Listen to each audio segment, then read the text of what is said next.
শরীরে কোন রোগ থাকলে অতিরিক্ত ঘাম হতে পারে? Option A tonsil, option B diabetes, option C jaundice, option D হাঁপানি। সঠিক উত্তরটি কোন অপশান হবে?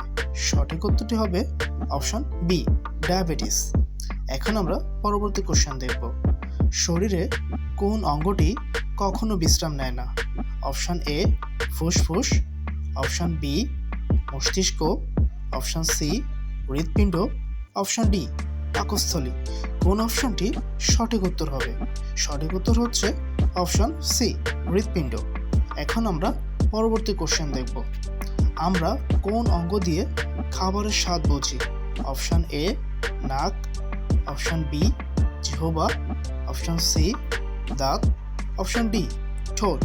সঠিক উত্তরটি কোন অপশান হবে? সঠিক উত্তরটি হচ্ছে অপশান বি জিহ্বা। এখন আমরা পরবর্তী কোশ্চেন দেখব। পরবর্তী কোশ্চেন হচ্ছে কোন প্রাণীর দাঁত তার পেটে থাকে? অপশান এ কচ্ছপ, অপশান বি কাঁকড়া, option C octopus, option D চিংড়ি।